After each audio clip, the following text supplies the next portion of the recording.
தென்கட்சி கோ. சாமிநாதன் ஐயா அவர்களின் இன்று ஒரு தகவல். நகைச்சுவை கதைகள். ஒரு சராசரி மனிதனுடைய இயல்பு என்ன? இன்பம் வந்தா துள்ளி குதிப்பான், துன்பம் வந்தா சோர்ந்து போய் ஒரு மூலையில உட்காந்துருவான். இவன் தான் சராசரி மனிதன். ஆனா ஒருத்தன் இன்பம் வந்தா அதுக்காக மகிழ்ச்சி அடையறதில்ல, துன்பம் வந்தா அதுக்காக சோர்ந்து போறதில்ல அப்படின்னு வச்சுக்கோங்க. அப்படி இருந்தா அவன் சாதாரண ஆள் கிடையாது. ஒரு ஊர்ல ஒரு ஞானி இருந்தார். அவரை தேடிட்டு ஒரு பெரியவர் வந்தார். ஐயா, ஞானத்துல சிறந்த ஞானம் எது அப்படின்னு கேட்டாராம். இதுக்கு அந்த ஞானி என்ன பதில் சொன்னார் தெரியுமா?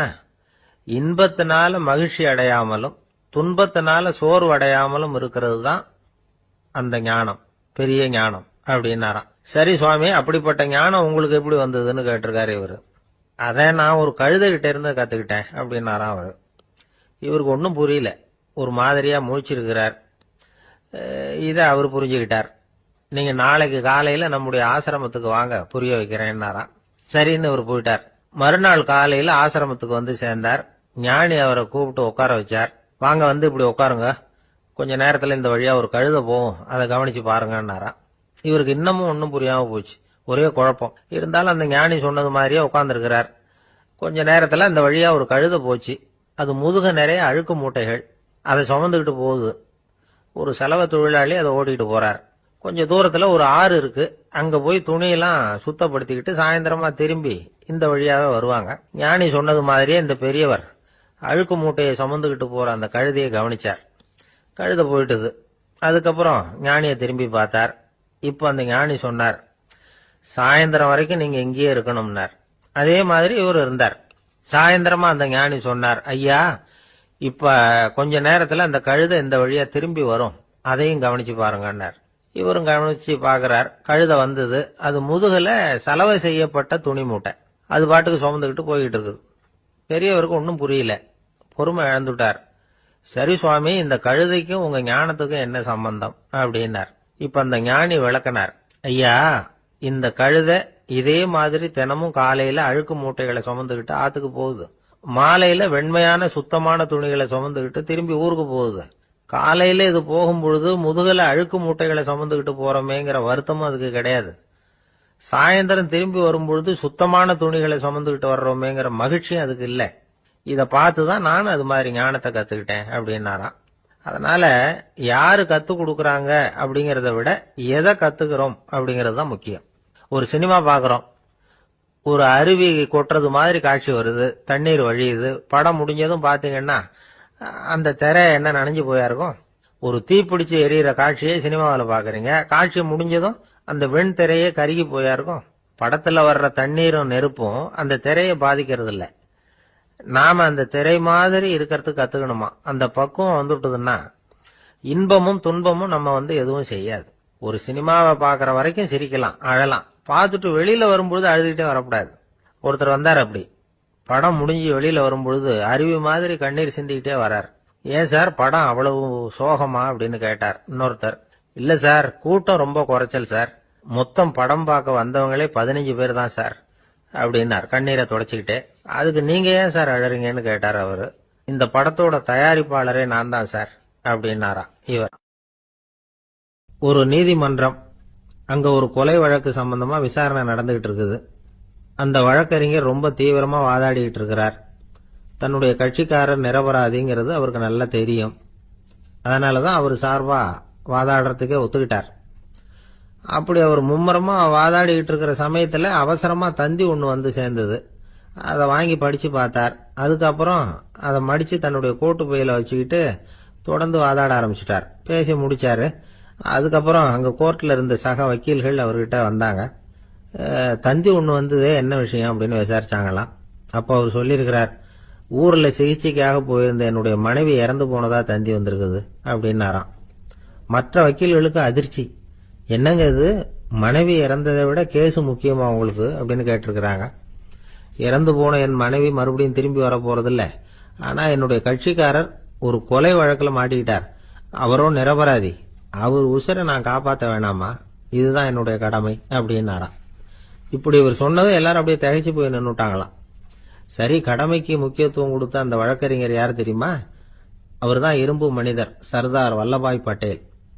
குஜராத் மாநிலத்தில் 1875 அக்டோபர் 31 அன்றைக்கு ஜாவேரி பாய் அப்படிங்கிறவருக்கு 4வது பிள்ளையா அவர் பிறந்தாராம். இந்த ஜாவேரி பாய் யார் தெரியுமா? ஜான்சி ராணி லட்சுமி பாய் போர் படையில ஒரு வீரரா பணிபுரிஞ்சவர். இளம் வயசுல வல்லபாய் படையில் ரொம்ப சிரமப்பட்டு படிச்சிருக்கார். விடாமுயற்சி வெற்றியை கொடுத்தது. கல்லூரியிலையும் காலடி வச்சார். அதுக்கப்புறம் வக்கீல் பட்டத்தையும் வாங்கினார். பிரிட்டிஷ் ஆட்சி நடந்துகிட்டு இருந்த சமயம் குஜராத்தை சேர்ந்த பர்டோலி தாலுகாவில் விவசாயிகள் மேல அரசாங்கம் திடீர்னு நில வரியை வசதி விட்டுதான். ஏழை விவசாயிகள் ரொம்ப கஷ்டப்பட்டிருக்காங்க. அரசாங்கம் வரி செலுத்தாத விவசாயிகளின் நிலங்களை எல்லாம் ஜப்தி செஞ்சுதான். அரசாங்கத்தை எதிர்க்கிறவங்களையெல்லாம் கைது பண்ணி சிறையில் அடைச்சுட்டாங்களாம். சில பேர் வீடு வாசல் ஆடு மாட்டையெல்லாம் வித்து கூட வரி கட்ட வேண்டிய நிலைமைக்கு ஆளாயிட்டாங்க. வழக்கறிஞர் வல்லபாய் படேல் நில வரியை உடனே ரத்து பண்ணணும் அப்படின்னு பம்பாய் கவர்னருக்கு ஒரு கடிதம் எழுதினார். எந்த பலனும் இல்லை. உடனே எல்லா விவசாயிகளையும் அணி திரட்டினார்.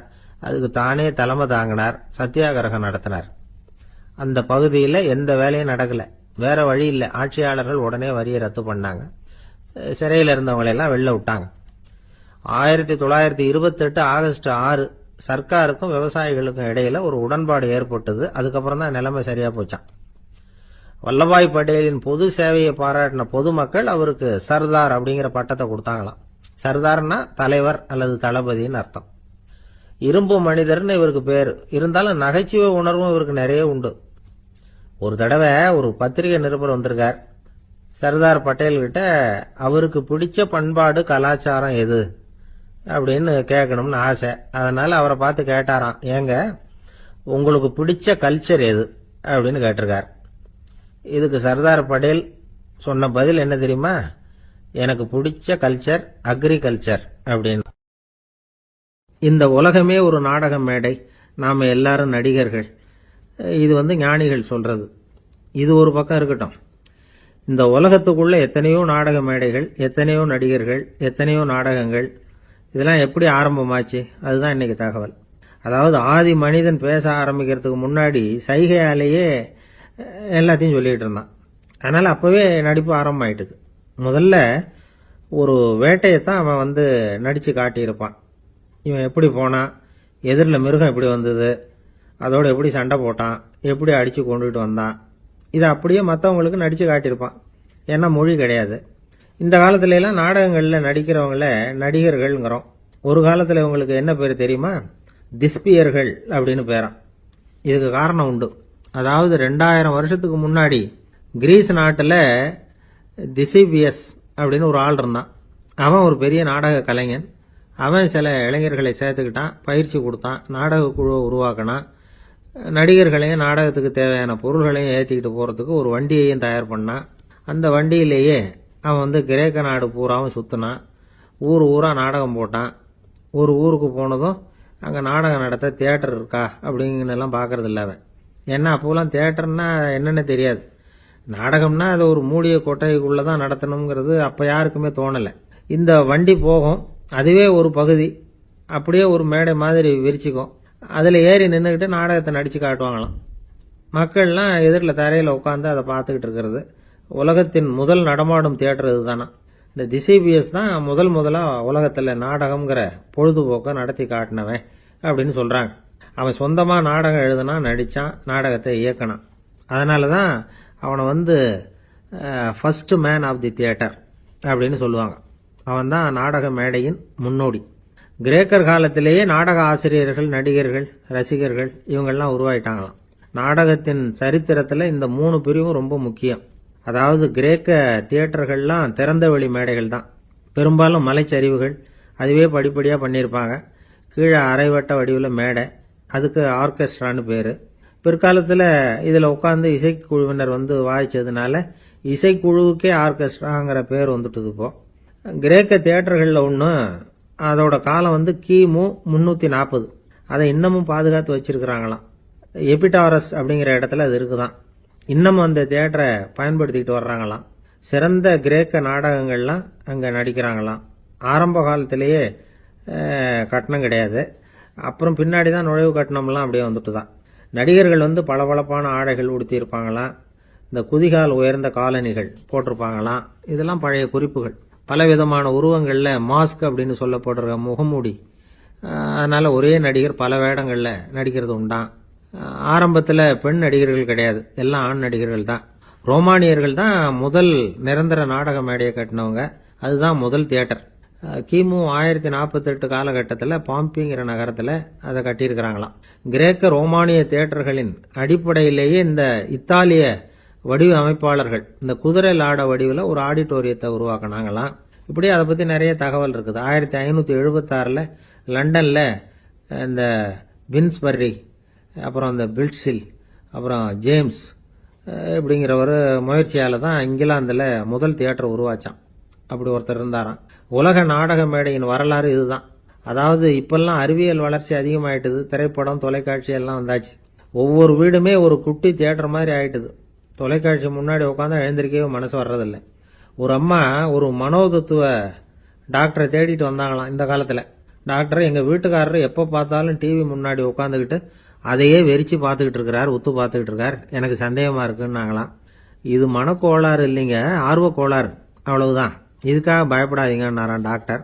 அப்படி இல்லை டாக்டர், டிவி ஓடும் பொழுதும் நாம எல்லாம் அதை பார்க்கறோம் சரி, ஆனா அவர் அப்படி இல்லை, டிவியை நிறுத்தினதுக்கு அப்புறமும் அதையே உத்து பார்த்துட்டு உட்காந்துருக்கிறார், அதனாலதான் சந்தேகப்பட்டு உங்ககிட்ட வந்தேன் அப்படின்னாங்களாம்.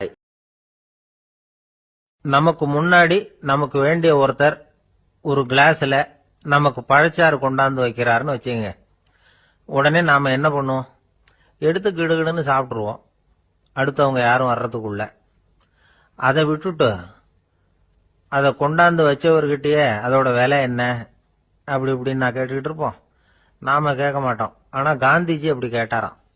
எப்ப தெரியுமா? 1935. அந்த வருஷம் மே மாசத்துல ஒரு நாள் காந்திஜி டெல்லியில இருக்கிறார். அப்ப அவருக்கு 2 டம்ளர் மாம்பழச்சாறு கொண்டாந்து கொடுக்குறாங்க. அதை வாங்குறார்.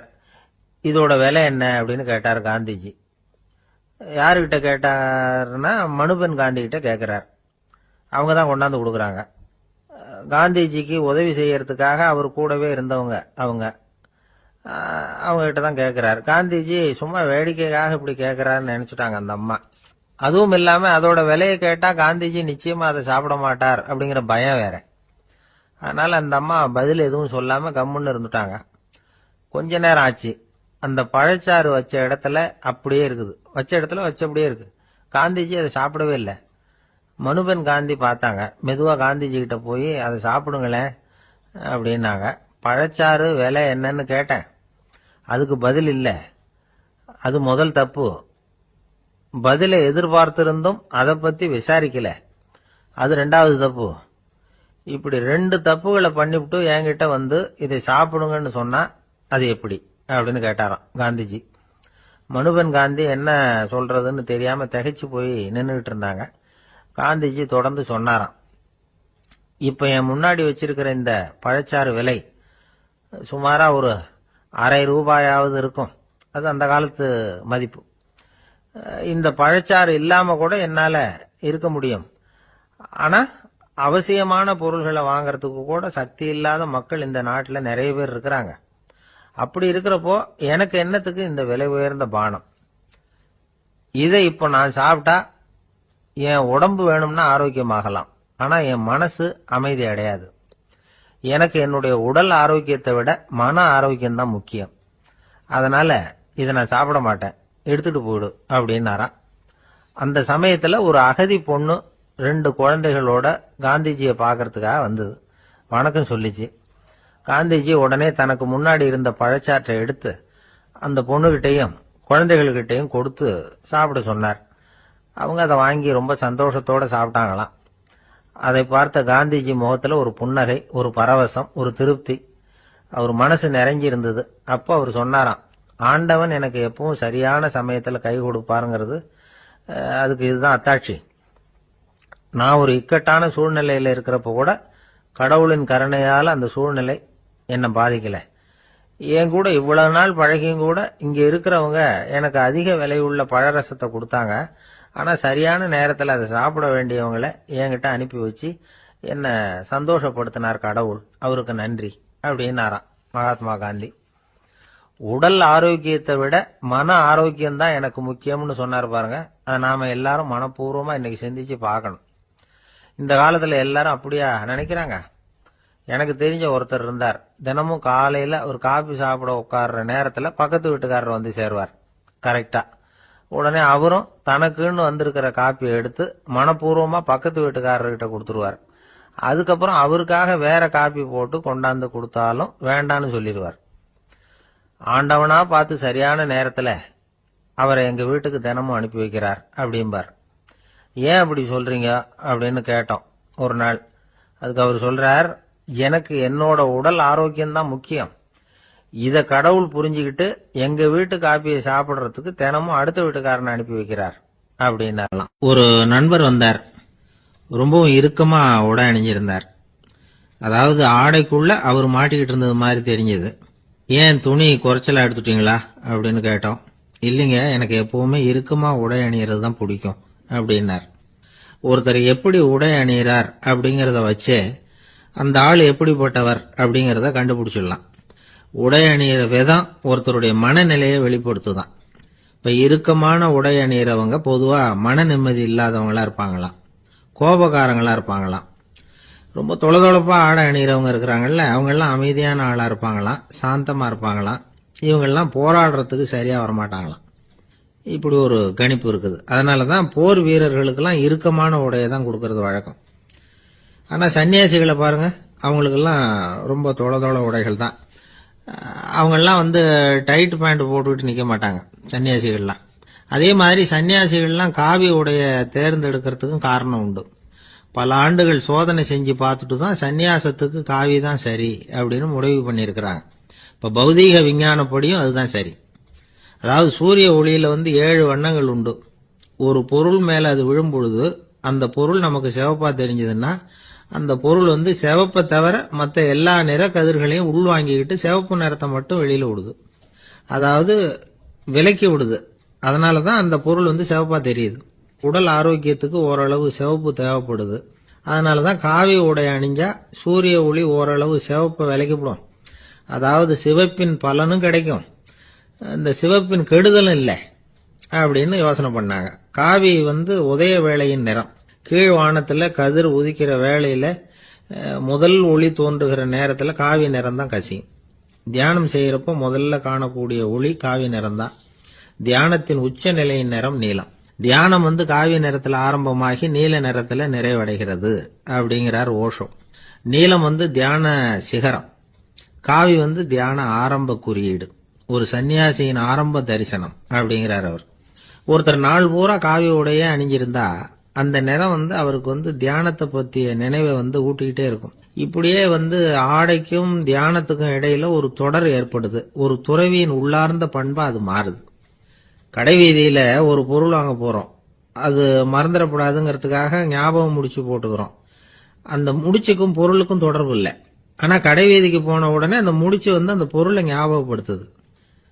அதாவது அந்த முடிச்சு வந்து ஒரு தொடர்பு அம்சமா அமையுது. அது மாதிரிதான் காவி உடையும். ஒரு துறவி வந்து நடக்கும் பொழுது, சாப்பிடும் பொழுது, குளிக்கும் பொழுது அவருடைய காவி உடை அவருக்கு வந்து ஞாபகப்படுத்திக்கிட்டே இருக்கும். அது ஒரு நிலைப்படுத்தப்பட்ட நினைவாக ஞாபகம் முடிச்சாக மாறிடுது. காவி ஆடை இல்லைன்னா ஒருத்தரால துறவியாக முடியாதுன்னு அர்த்தம் இல்லை.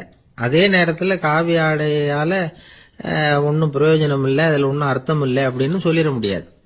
இதுதான் உண்மை. இவ்வளவு தூரம் காவி ஆடையை பத்தி சொல்றதுனால எல்லாரும் சன்னியாசியா போடுங்கோ அப்படின்னு நாம சொல்றதாக யாரும் நினைச்சிடக்கூடாது. மனசுக்கும் நிறத்துக்கும் உள்ள சம்பந்தத்தை தெரிஞ்சுக்கிறதுக்காகத்தான் இவ்வளவும். நமக்கு தெரிஞ்ச நண்பர் ஒருத்தர் இருக்கிறார், ஆபீஸ்ல வேலை பார்க்கிறவர். ஒவ்வொரு மாசமும் 20ஆம் தேதிக்கு பிறகு அவரை போய் பாத்தீங்கன்னா காவி உடை அணிஞ்சுக்கிட்டு கண்ணை மூடிக்கிட்டு கை ரெண்டையும் விரிச்சு வச்சுக்கிட்டு தியானத்திலேயே உட்காந்துருப்பார். ஏன் இப்படி பண்றீங்கன்னு கேட்டேன். அதாவது 20ஆம் தேதிக்கு பிறகு என் கையில ஒரு பைசா கூட கிடையாது, ஒரு சன்னியாசி லெவல்ல இருக்கிறேன், என்கிட்ட எதுவும் செலவுக்கு கேட்காத அப்படின்னு என் மனைவிக்கு நாசூக்கா உணர்த்துறதுக்காக அப்படி உட்கார்ந்துருப்பேன் அப்படின்னு விளக்கம் கொடுக்கிறார். ஒரு சிகை அலங்கார கூடம். ரொம்ப சுறுசுறுப்பா எல்லாரும் வேலை செஞ்சுக்கிட்டு இருக்கிறாங்க. முடிவெட்டிக்க வந்திருக்கிறவங்க நிறைய பேர், எல்லாரும் வரிசையா உட்காந்துருக்கிறாங்க. அந்த சமயத்துல திடீர்னு கதவை திறந்துட்டு ஒருத்தர் உள்ள வர்றார். அவர் ஒரு பெரிய மனிதர். அவரும் முடிவெட்டிக்கிறதுக்காக தான் உள்ள வந்திருக்கிறார். அவரை பார்த்த உடனே அங்க வரிசையில் உட்காந்துருந்தவங்க எல்லாரும் எழுந்திருச்சு அவர்கிட்ட வந்துட்டாங்க. அவரை சுத்தி நின்றுட்டாங்க. எப்படி இருக்கிறீங்க, நல்லா இருக்கீங்களா அப்படின்னு விசாரிக்க ஆரம்பிச்சுட்டாங்க. எல்லாம் முடிஞ்சதும் வந்தவர் கேட்டார், வரிசையில கடைசியா இருக்கிறவர் யார் அப்படின்னு கேட்டார். ஏன்னு கேட்டாங்க. நான் அதுக்கு அடுத்தபடியா உட்காரணும், அதுக்காக தான் கேட்கறேன் அப்படின்னார். உடனே அங்க இருந்தவங்க எல்லாம் என்ன சொன்னாங்க தெரியுமா? நீங்க வரிசையில காத்திருக்க கூடாது, நீங்க அரசாங்கத்தின் தலைவர், உங்களுக்கு நேரம் முக்கியம், அதனால நீங்க முன்னாடி போங்க அப்படின்னு சொன்னாங்க. ஆனா அதை அவர் கேட்கல.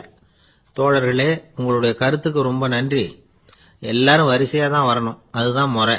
வரிசையில வரணுங்கிற நடைமுறையை நானும் பின்பற்ற விரும்புறேன். நாம எல்லாரும் சமமானவர்கள் அப்படின்னார். இப்படி சொல்லிவிட்டு வரிசையில கடைசியா இருந்த ஒரு நாற்காலியில போய் உட்காந்துக்கிட்டார். தன் சட்டை பையில இருந்த ஒரு செய்தித்தாளை எடுத்தார், படிக்க ஆரம்பிச்சிட்டார்.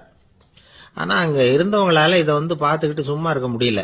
ஒருத்தர் எழுந்திருச்சு வந்தார். ஐயா, இப்ப என்னுடைய முறை வந்திருக்குது, நான் தான் போக வேண்டிய முறை. உங்களை இங்க காத்திருக்க வைக்கிறத விட ஒரு 5 ஆண்டுகளுக்கு கூட நான் முடிவெட்டிக்காமே இருந்துட முடியும் அப்படின்னார். அவர் மறுபடியும் சொன்னார், ஐயா, நீங்க வரிசை முறையை தாண்டி போக விருப்பப்படல, சரி, ஆனா என்னுடைய முறையை மாத்தி கொடுக்கறதுக்கு எனக்கு முழு உரிமை இருக்குது. இதுக்கு பதிலா உங்களுடைய கடைசி இடத்தை நான் எடுத்துக்கிறேன், இதை நீங்க மறுக்க முடியாதுன்னார். அங்க இருந்த மற்றவங்களும் இதை ஒரு மனசா வற்புறுத்த ஆரம்பிச்சுட்டாங்க. அந்த பெரிய மனிதர் பார்த்தார், சரின்னு கடைசியா ஒத்துக்கிட்டார். அவர் யார் தெரியுமா? அவர் தான் மாவீரர் லெனின். ரஷ்யாவில் கிரெம்ளின் சிகை அலங்கார கூடத்துல தான் இது நடந்தது. எல்லாரும் இந்நாட்டு மன்னர்கள்னு வாயளவுல பேசுறதுல என்ன பிரயோஜனம்? நாம எல்லாரும் சமம்ங்கிறத நடைமுறையில கடைபிடிச்சு காட்டினவங்க கொஞ்சம் பேர் தான். அவங்கள ஒருத்தர் தான் லெனின். வரிசையில நின்று வர்றதுங்கிறது ஒரு சிறந்த பண்பு, உயர்ந்த பண்பு. இன்னைக்கு பல இடங்கள்ல அது நமக்கு தேவைப்படுது. ஒரு ரேஷன் கடைவாசல், கடை திறக்கிறதுக்கு முன்னாடியே எல்லாரும் வரிசையில நின்றுட்டாங்க. கடைசியா வந்த ஒருத்தர் கியூல முன்னாடி போறதுக்கு முயற்சி பண்றார். ஏற்கனவே நின்றுட்டு இருக்கிறவங்க அவரை முன்னாடி போறதுக்கு விட மாட்டேங்கிறாங்க. கடைசியா போய் நில்லையா அப்படின்னு எல்லாரும் கத்துறாங்க. அது அவர் காதுல வாங்கல. முண்டி அடிச்சுக்கிட்டு முன்னாடி போறதுக்கே முயற்சி பண்ணிட்டு இருக்கிறார். எல்லாரும் சேர்ந்து அவரை வலுக்கட்டாயமா இழுத்து கொண்டாந்து பின்னாடி கொண்டு போய் நிறுத்திவிட்டாங்க. நிறுத்திவிட்டு சொன்னாங்க, இதை பாருப்பா, நாங்க இருக்கிற வரைக்கும் நீங்க முன்னாடி போய் எதையும் வாங்க முடியாது, தெரிஞ்சுக்கோ அப்படின்னாங்க. இப்போ அந்த ஆளு சொன்னாராம், நான் இங்க பின்னாடி நிக்கிற வரைக்கும் நீங்களும் எதுவும் வாங்க முடியாது அப்படின்னாராம். ஏன்னு கேட்டிருக்கிறாங்க. நான் தான் அந்த கடையை திறக்க வேண்டிய ஆள் அப்படின்னா. ஒரு அழகான கடற்கரை, சுற்றுலா பயணிகள் நிறைய பேர் அங்க போறது வழக்கம். சனி ஞாயிறு கூட்டம் அதிகமா இருக்கும். அதோட விளைவு என்னங்கிறது அடுத்த நாள் தான் தெரியும். ஆமா, அந்த கடற்கரையை சுத்தப்படுத்துற தொழிலாளிகள் திங்கட்கிழமை ரொம்ப சிரமப்படுவாங்க. சனி ஞாயிறு வந்த கூட்டம் கடற்கரை பூராவும் காலி ஐஸ்கிரீம் கப்புகளை வீசி எறிஞ்சிட்டு போயிருக்கும். ஆயிரக்கணக்கான கப்புகள் அங்க பரவலா கிடக்கும். அதையெல்லாம் பொறுக்கி எடுத்து சுத்தம் பண்ணி ஆகணும். இதனால திங்கட்கிழமை வேலைக்கு வர்றதுக்கு எல்லாரும் பயப்படுவாங்க. அப்படி ஒரு நிலைமை. பல பேர் அன்னைக்கு லீவ் எடுத்துட்டு போயிடுறது வழக்கம். நமக்கு எதுக்கு இன்னைக்கு தொந்தரவுன்னு. இது ஒரு பெரிய பிரச்சனையா இருந்தது. இதுக்கு என்ன பண்ணலாம் அப்படின்னு யோசனை பண்ணாங்க. ஒரு ஆலோசனை கூட்டத்துக்கு ஏற்பாடு பண்ணாங்களாம். அந்த நகர நிர்வாக அலுவலர்கள், பணியாளர்கள் எல்லாரும் அதுல கலந்துகிட்டாங்க. கூட்டம் ஆரம்பமாச்சு. ஆரம்பத்துல சொன்னாங்க, இந்த பிரச்சனைக்கு ஒரு தீர்வு வேணும், என்ன பண்ணலாம், அதை முடிவு செய்யறதுக்கு தான் இந்த கூட்டம். இதுல நீங்க செய்ய வேண்டியது என்னன்னா, உங்களுக்கு தோன்றுகிற யோசனை எதுவா இருந்தாலும் சொல்லுங்க, கொஞ்சம் கூட தயக்கம் வேண்டாம். நாம சொல்ற யோசனை ஈடுபடுமா படாதா அப்படின்னு எல்லாம் யோசிக்க வேணாம். எல்லாருடைய யோசனைகளையும் அப்படியே பதிவு செய்துகிறோம். கடைசியா அதுல இருந்து ஒரு சிறந்த யோசனையை தேர்வு பண்ணி அதை பயன்படுத்தலாம். இந்த சந்தர்ப்பத்தில் இன்னொரு முக்கியமான வேண்டுகோள், எவ்வளவு சாதாரணமான யோசனையா இருந்தாலும் சரி, அது சொல்லும் பொழுது அடுத்தவங்க ஏளனம் செய்யக்கூடாது. இது ஒரு பெரிய யோசனையா அப்படின்னு சொல்லி எதையும் அலட்சியப்படுத்தக்கூடாது. இதுதான் அந்த கூட்டத்தின் ஆரம்பத்தில் செய்யப்பட்ட அறிவிப்பு. உடனே அந்த கூட்டத்தில் இருந்தவங்க ஆளுக்கு ஒரு யோசனை சொல்ல ஆரம்பிச்சாங்க. ஒருத்தர் எழுந்திருச்சார், இங்க வர்ற சுற்றுலா பயணிகள் கிட்ட ஆளுக்கு $10 ஒரு டெபாசிட் மாதிரி வைப்பு பணமா வாங்கிக்கணும். காலி ஐஸ்கிரீம் கப்பை திருப்பி கொடுத்தா அந்த பணத்தை திருப்பி கொடுத்துடலாம். இப்படி ஒரு ஏற்பாடு பண்ணிட்டா கப்புகளை தேடி பொறுக்கிட்டு இருக்க வேண்டியதில்லை, எல்லாம் ஒரே இடத்துக்கு சேர்ந்துரும். அப்படியே நாம தூக்கிட்டு போய் ஒரு இடத்துல கொட்டி போடலாம் அப்படின்னாரு. இன்னொருத்தர் எழுந்திருச்சார், கப்பை கீழே போட்டா $50 அபராதம் அப்படின்னு அங்கங்க போர்டு எழுதி வச்சுடலாம். கப்புகளை போடுறதுக்கு அங்கங்க பெரிய கூடைகளை வச்சுடலாம். நாம சாவகாசமா அந்த கூடைகளை சேகரம் பண்ணிக்கலாம் அப்படின்னாராம். இன்னொருத்தர் எழுந்திருச்சு கொஞ்சம் கோபமா பேசினார். கப்புகளை அவங்க வாயிலேயே திணிச்சுடணும், அதுகளை முன்னு சாப்பிட்டு பார்த்தாதான் தெரியும் அது எவ்வளவு கஷ்டங்கிறது அப்படின்னு ரொம்ப கடுமையா பேசியிருக்காரு. இது வேடிக்கையா தெரிஞ்சாலும் இந்த யோசனையும் பதிவு செஞ்சுக்கிட்டாங்களாம். இப்படி பல யோசனைகள். கடைசியா எல்லாத்தையும் படிச்சு பார்த்துட்டு பரிசீலனை பண்ணாங்க. அப்புறம் தான் யோசனை வந்தது. இவர் வேடிக்கையா சொன்னது கப்புகளை அவங்கவுங்க வாயிலே திணிச்சு சாப்பிட சொல்லணும், அதுதான் தண்டனைன்னாருல. ஏன் அப்படி சாப்பிடுறது மாதிரியே கப்புகளை தயார் பண்ணா என்ன அப்படின்னு சிந்திக்க ஆரம்பிச்சாங்களாம். ஆகா, அதுதான் சரின்னு ஒரு முடிவுக்கு வந்தாங்க. அதுல இருந்து உருவானதுதான் இந்த வேஃபர் கப்ஸ். ஐஸ்கிரீமை சாப்பிட்டு முடிச்சதும் கப்பையும் சாப்பிட்டுடலாம். கோன் ஐஸ்கிரீம் சாப்பிடுறோம்ல, அதுதான். அமெரிக்காவில் மியாமி கடற்கரையில ரொம்ப காலமா இருந்துகிட்டு வந்த குப்பை பிரச்சனைக்கு இப்படிதான் ஒரு தீர்வு வந்துதான். இதுல இருந்து நாம புரிஞ்சுக்க வேண்டியது என்னன்னா, நாம அன்றாட எத்தனையோ பிரச்சனைகளை சந்திக்கிறோம், அதுக்கெல்லாம் தீர்வு உண்டு. அது எங்க ஒளிஞ்சிருக்குன்னு கண்டுபிடிக்கணும்.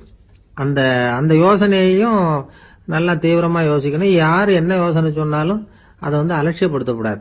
அக்கறையோட கவனிக்கணும், அதை யோசிச்சு பார்க்கணும். ஒரு அம்மா தன்னோட வீட்டுக்காரரை ஒரு மனநல மருத்துவர்கிட்ட அழைச்சிட்டு வந்தாங்களாம். டாக்டர், இவருக்கு கோன் ஐஸ்கிரீம் பிடிக்கல, பேப்பர் கப்புல இருக்கிற ஐஸ்கிரீம் தான் வேணும்னு அடம் பிடிக்கிறார் அப்படின்னாங்களாம். அது ஒன்றும் தப்பு இல்லையேன்னாராம் டாக்டர். இதுக்கு அந்த அம்மா சொன்னாங்களாம், இவர் கப்பு ஐஸ்கிரீம் வாங்குறதுல தப்பு இல்லை டாக்டர், பிரச்சனை அது இல்லை. அப்புறம் வேற என்னன்னு கேட்டிருக்காரு. வாங்கினதும் ஐஸ்கிரீமை கீழே கொட்டிவிட்டு அந்த பேப்பர் கப்பை மட்டும் விரும்பி சாப்பிடுறார், அதனாலதான் உங்ககிட்ட அழைச்சிட்டு வந்தேன் அப்படின்னு. துஷ்டரை கண்டால் தூர விலகு, இப்படி ஒரு பழமொழி உண்டு. எதுக்காக இப்படி சொல்லி வச்சாங்க? துஷ்டன் ஏதாவது தொந்தரவு கொடுப்பான், அதனால அவனை கண்டா பயந்துகிட்டு ஓடி ஒளிஞ்சுக்கோ அப்படின்னா இதுக்கு அர்த்தம் அப்படி இல்ல. ஒரு துஷ்டன் கிட்ட நெருங்கி போறோம்னு வச்சுக்கோங்க, அவன் நமக்கு கெடுதலான ஆலோசனைகள் எதையும் சொல்லலாம், அல்லது அவன் தீய உணர்வுகள் உள்ளவனா இருக்கலாம், அல்லது தீய செயல்கள் செய்யக்கூடியவனா இருக்கலாம், அல்லது தீய நட்புனால அவன் ஏற்கனவே கெட்டு போனவனா கூட இருக்கலாம். இப்படிப்பட்டவனை நெருங்கி போனா அவனோட பாதிப்பு நமக்கும் வந்துடும். அதனால விலகி போ அப்படின்னு சொல்றாங்க. இதையே கொஞ்சம் விவரமா இப்ப பாப்போமே. இப்ப இந்த துஷ்டர்களை 4 வகையா பிரிக்கிறாங்க. இந்த 4 வகைக்கும் உதாரணம் வேணும்னா வேற எங்கேயும் போக வேண்டியதில்லை, மகாபாரதத்தை பார்த்தாவே போதும். அதுல இந்த 4 வகையான தீயோரும் வர்றாங்க. முதல் வகைக்கு உதாரணம் சகுனி. இவன் மனசுல எப்பவும் தீய எண்ணங்கள் தான் நிறைஞ்சி இருக்கும். கனவுல கூட தீய ஆலோசனைகள். யாராவது ஒருத்தர் நல்லபடியா வாழ்ந்தா அதை இவனால சகிச்சுக்க முடியாது. இப்படிப்பட்டவனோட நெருங்கிய தொடர்பு துரியோதனனுக்கு கிடைச்சது. துரியோதனன் எப்படின்னா, அவன் ஏற்கனவே தீய காரியங்கள் செய்யறதுக்கு தயங்காதவன். அப்படிப்பட்டவனுக்கு தீய போதனைகள் செய்யறதுக்கு சகுனி உதவுனா. இந்த 2 பேரோட சகவாசம் இன்னொருத்தனுக்கு கிடைச்சது. அவன் யாருன்னா துச்சாதனன். அவன் தீய நடத்தை உள்ளவன். இந்த 3 பேரும் ஒண்ணு சேர்ந்தா என்னத்துக்கு ஆகும்? உலகமே கெட்டு போடும்ல. இந்த 3 துஷ்டர்களோட நல்லவன் ஒருத்தன் சேர்ந்தான். அவன் தான் கர்ணன். கர்ணன் இயல்பாவே உத்தம குணம் உள்ளவன். அவன் நல்லவங்களோட சேராம இப்படிப்பட்ட கெட்டவங்க கிட்ட நட்பு வச்சுக்கிட்டான். அதனால அவனும் தீய செயல்கள்ல ஈடுபடுறது மாதிரி ஆயிடுது. துரியோதனனுடைய நண்பனா அவனுடைய ஆதரவுல வளர்ந்ததுனால அவனுக்கு துணையா இருக்க வேண்டி இருக்குது அப்படின்னா. நட்பு உரிமையினால உதவி புரிய வேண்டியது சரிதான், அது தப்புன்னு சொல்ல முடியாது. இருந்தாலும் தீய செயல்களுக்கு உதவி செய்யறது சரியில்லை. புத்தி பலம் புஜ பலம் எல்லாம் இருந்தா கூட தெய்வ பலம் இல்லைன்னா ஜெயிக்க முடியாது. கர்ணன் மகா வீரன். இருந்தாலும் கடைசியில் அவன் கதி என்னாச்சு? அவங்ககிட்ட எல்லா நல்ல குணங்களும் இருந்தது, இருந்தாலும் ஏன் இப்படி ஆச்சு? தீயவர்களுடைய சேர்க்கை தான் காரணம். அவங்களோட சேர்ந்ததுனால இவனையும் அப்படியே நினைக்க ஆரம்பிச்சுட்டாங்கல்ல. 4 வகை துஷ்டர்கள்ல இவனும் ஒரு வகை அப்படின்னு சொல்ல ஆரம்பிச்சுட்டாங்க. அதாவது தீய ஆலோசனைக்கு சகுனி, தீய உணர்வுகளுக்கு துரியோதனன், தீய செய்கைக்கு துச்சாதனன், தீய நட்புக்கு கர்ணன். இப்படி உதாரணம் ஆயிட்டான். அதனாலதான் துஷ்டரை கண்டால் தூர விலகு அப்படின்னு சொன்னாங்க. அது புராண காலம். இப்பெல்லாம் நிலைமை கொஞ்சம் வேற விதமா இருக்குது. அன்னைக்கு ஒரு நாள் அப்படிதான் ஒரு காட்டு பாதையில யாரோ ஒருத்தர் அடிபட்டு கிடந்தார். யாரோ ஒரு துஷ்டன் அவனை அடிச்சு போட்டுட்டு போயிட்டான் போல இருக்கு. அந்த வழியா போன ஒருத்தர் பரிதாபப்பட்டு அவனை போய் தூக்கினார், ஆறுதல் சொன்னார்.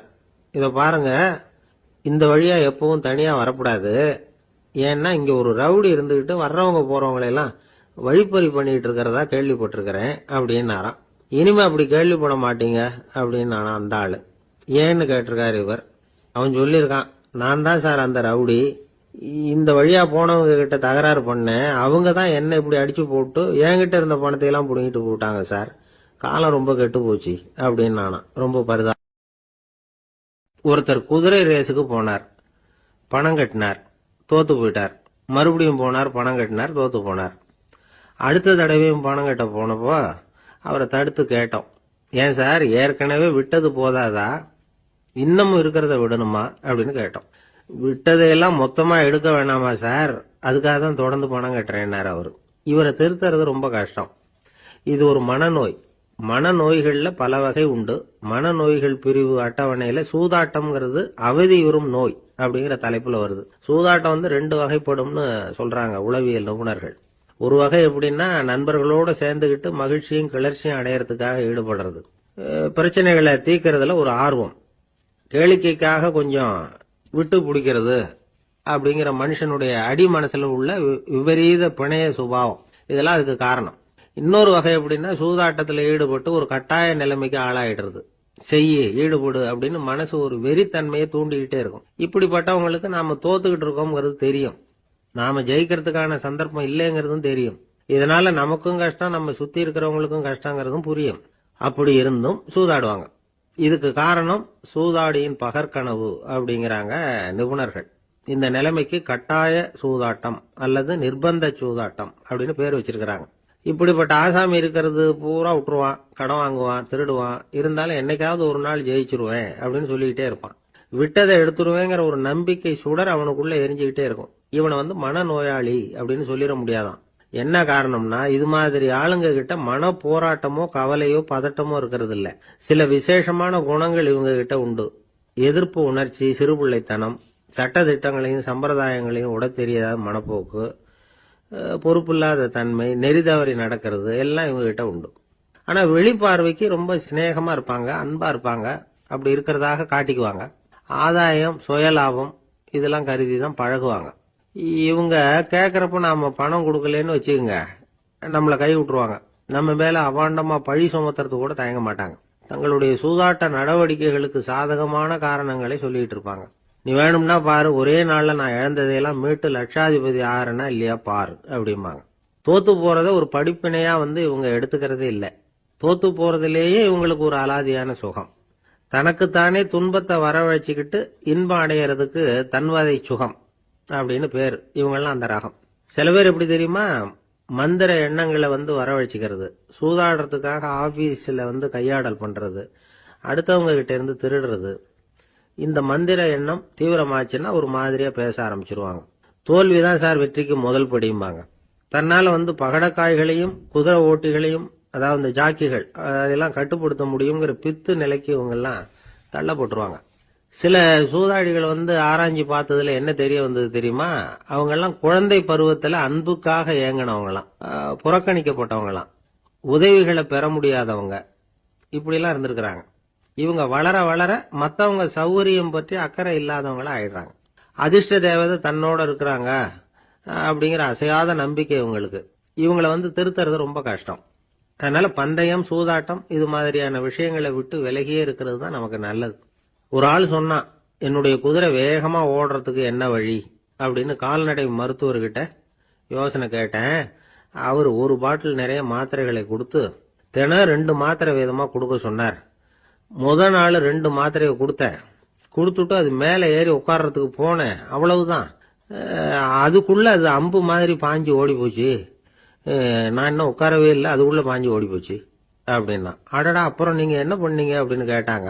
என்ன பண்றது, மீதி மாத்திரை பூராவே நான் முழுங்கி விட்டு அதுக்கப்புறம் துரத்தி பிடிச்சி அது மேல ஏறி உட்கார்ந்தேன் அப்படின்னா அவன். ஒரு ஊர்ல ஒரு மன்னன் இருந்தான், கொடுங்கோல் மன்னன்.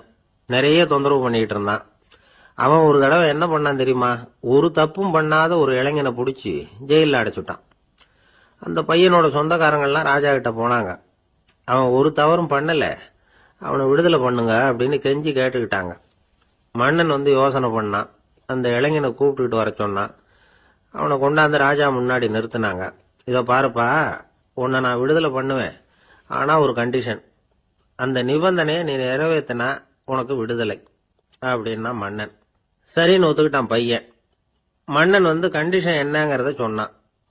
உங்ககிட்ட ஒரு செம்மறி ஆட்டை கொடுக்க போறேன், 1 மாசத்துக்கு அதுக்கு தேவையான தீனியையும் கொடுக்க போறேன்.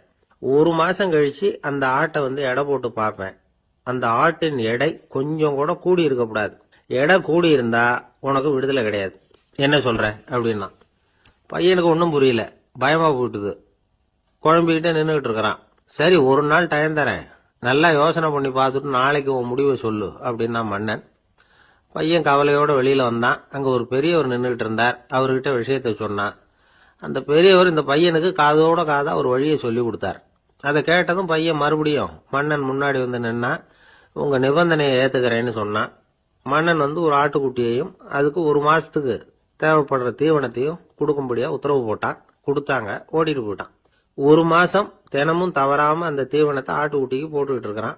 1 மாசம் கழிச்சு அந்த ஆட்டை வந்து அரண்மனைக்கு ஓட்டிட்டு போனான். மன்னன் அதை எடை போட்டு பாக்குறான். எடை கூடவே இல்லை, அப்படியே தான் இருக்குது. உடனே போட்ட நிபந்தனைப்படி அந்த இளைஞனை வந்து விடுதலை பண்ணிவிட்டான்.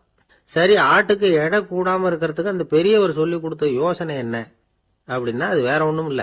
அந்த ஆட்டுக்கு எதிரில் அது கண்ணுல படுற மாதிரி ஒரு ஓநாயை கட்டி போட சொன்னார். அவ்வளவுதான்.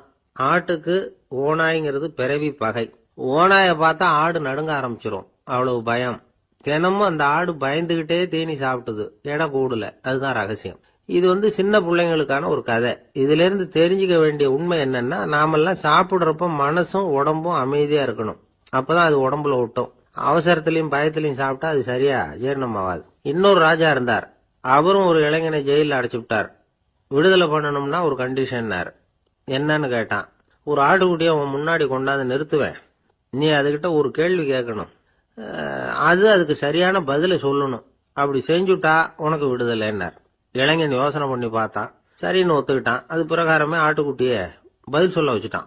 என்ன நடந்தது தெரியுமா? ஆட்டுக்குட்டியை கொண்டாந்து நிறுத்தினாங்க. இவன் மெதுவா அதுகிட்ட போனான். அது காது கிட்ட போய் ஏப்ரலுக்கு அடுத்த மாசம் என்ன மாசம்னு கேட்டான். அது உடனே மேன்னு கத்திச்சு. இவன் விடுதலை ஆயிட்டான். ஒரு அழகான கடற்கரை. சுற்றுலா பயணிகள் நிறைய பேர் அங்க வந்து போறது வழக்கம். சனி ஞாயிறு கூட்டம் அதிகமா இருக்கும். அதோட விளைவு என்னங்கிறது அடுத்த நாள் தான் தெரியும். ஆமா, அந்த கடற்கரையை சுத்தப்படுத்துற தொழிலாளிகள் திங்கட்கிழமை ரொம்ப சிரமப்படுவாங்க. சனி ஞாயிறு வந்த கூட்டம் கடற்கரை பூராவும் காலி ஐஸ்கிரீம் கப்புகளை வந்து வீசி எரிஞ்சுட்டு போயிருக்கும். ஆயிரக்கணக்கான கப்புகள் அங்க பரவலா கிடக்கும். அதையெல்லாம் பொறுக்கி எடுத்து சுத்தம் பண்ணி ஆகணும். இதனால திங்கட்கிழமை வேலைக்கு வர்றதுக்கு எல்லாரும் பயப்படுவாங்க. அப்படி ஒரு நிலைமை. பல பேர் அன்னைக்கு வந்து லீவ் எடுத்துட்டு போயிடுறது வழக்கம். நமக்கு எதுக்கு இன்னைக்கு தொந்தரவுன்னு. இது ஒரு பெரிய பிரச்சனையா இருந்தது. இதுக்கு என்ன பண்ணலாம் அப்படின்னு யோசனை பண்ணாங்க. ஒரு ஆலோசனை கூட்டத்துக்கு ஏற்பாடு பண்ணாங்களாம். அந்த நகர நிர்வாக அலுவலர்கள், பணியாளர்கள் எல்லாரும் அதுல கலந்துகிட்டாங்க. கூட்டம் ஆரம்பமாச்சு. ஆரம்பத்துல சொன்னாங்க, இந்த பிரச்சனைக்கு ஒரு தீர்வு வேணும், என்ன பண்ணலாம், அதை முடிவு செய்யறதுக்கு தான் இந்த கூட்டம். இதுல நீங்க செய்ய வேண்டியது என்னன்னா, உங்களுக்கு தோன்றுகிற யோசனை எதுவா இருந்தாலும் சொல்லுங்க. கொஞ்சம் கூட தயக்கம் வேண்டாம். நாம சொல்ற யோசனை ஈடுபடுமா படாதா அப்படின்னு எல்லாம் யோசிக்க வேணாம். எல்லாருடைய யோசனைகளையும் அப்படியே பதிவு செய்துகிறோம். கடைசியா அதுல இருந்து ஒரு சிறந்த யோசனையை தேர்வு பண்ணி அதை பயன்படுத்தலாம்.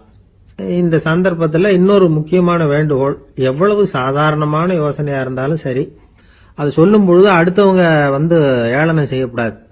இது ஒரு பெரிய யோசனையா அப்படின்னு சொல்லி எதையும் அலட்சியப்படுத்தக்கூடாது. இதுதான் அந்த கூட்டத்தின் ஆரம்பத்தில் செய்யப்பட்ட அறிவிப்பு. உடனே அந்த கூட்டத்தில் இருந்தவங்க ஆளுக்கு ஒரு யோசனை சொல்ல ஆரம்பிச்சாங்க. ஒருத்தர் எழுந்திருச்சார். இங்க வர்ற சுற்றுலா பயணிகள் கிட்ட ஆளுக்கு $10 ஒரு டெபாசிட் மாதிரி வைப்பு பணமா வாங்கிக்கணும். காலி ஐஸ்கிரீம் கப்பை திருப்பி கொடுத்தா அந்த பணத்தை திருப்பி கொடுத்துடலாம். இப்படி ஒரு ஏற்பாடு பண்ணிட்டா கப்புகளை தேடி பொறுக்கிட்டு இருக்க வேண்டியதில்லை. எல்லாம் ஒரே இடத்துக்கு வந்து சேர்ந்துரும். அப்படியே நாம வந்து தூக்கிட்டு போய் ஒரு இடத்துல கொட்டி போடலாம் அப்படின்னாரு. இன்னொருத்தர் எழுந்திருச்சார். கப்பை வந்து கீழே போட்டா $50 அபராதம் அப்படின்னு அங்கங்க போர்டு எழுதி வச்சுடலாம். கப்புகளை போடுறதுக்கு அங்கங்க பெரிய கூடைகளை வச்சுடலாம். நாம சாவகாசமா அந்த கூடைகளை சேகரம் பண்ணிக்கலாம் அப்படின்னாராம். இன்னொருத்தர் எழுந்திருச்சு கொஞ்சம் கோபமா பேசினார். கப்புகளை வந்து அவங்க வாயிலேயே திணிச்சுடணும். அதுகளை முன்னு சாப்பிட்டு பார்த்தாதான் தெரியும் அது எவ்வளவு கஷ்டங்கிறது அப்படின்னு ரொம்ப கடுமையா பேசியிருக்காரு. இது வேடிக்கையா தெரிஞ்சாலும் இந்த யோசனையும் பதிவு செஞ்சுக்கிட்டாங்களாம். இப்படி பல யோசனைகள். கடைசியா எல்லாத்தையும் படிச்சு பார்த்துட்டு பரிசீலனை பண்ணாங்க.